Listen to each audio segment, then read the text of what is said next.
La Dame Blanche. Georges de Berlaimont était un grand bailli cruel. Il avait épousé Marie de Sanzeille. Mais cette dernière ne l'aimait pas, car elle vivait une amourette avec Paul de Berlot. En se mariant, cet homme violent et emporté n'avait eu pour guide l'intérêt plus que l'amour. Marie de Sanzeille était riche. Il entreprit de s'accaparer de sa fortune en lui faisant rédiger un Nouveau Testament en sa faveur. Elle accepta à une condition: organiser un tournoi dont le vainqueur remporterait l'héritage, sachant que Paul Berlot était le meilleur jouteur de toute la province. Il accepta, mais personne n'osa le défier.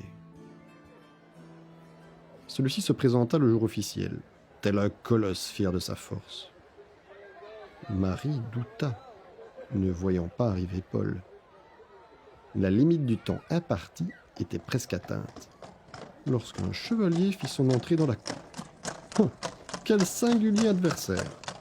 C'était un tout petit chevalier, presque un enfant. Et à la vue de ce chétif champion, le Georges de Berlaimont fut saisi d'un formidable accès de rire. Ha ha ha ha ha!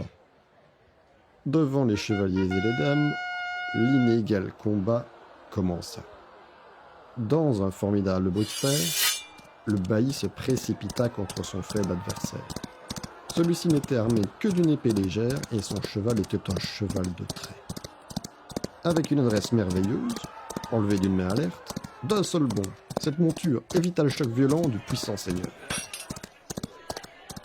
En un instant, le colosse s'était retourné et marchait de nouveau, avec plus de lenteur et de méthode cette fois, contre son adroit rival.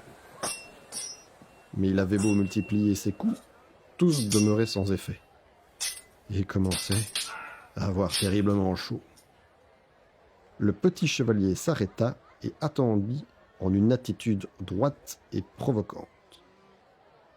Profitant de cet instant, le bailli accourut, l'épée du colosse tournoyait en l'air, et dans un éclair d'acier s'abattit en sifflant sur l'imprudent chevalier. Mais déjà le petit chevalier n'était plus là.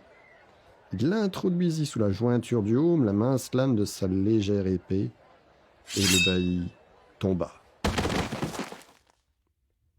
Le petit chevalier enleva son casque. C'était Paul. Marie ne put contenir sa joie, et elle sauta sur place. Mais malheureusement, celle-ci fut de courte durée. Le bailli se releva derrière lui et trancha la tête du petit chevalier. « J'ai gagné, femme perfide. Signe-moi ce testament. » Et c'est ce qu'elle dut se résoudre à faire. Elle tomba ensuite dans une profonde dépression. Et quelque temps plus tard, sous prétexte d'un état de santé déplorable, il la séquestra et l'étouffa avec un oreiller.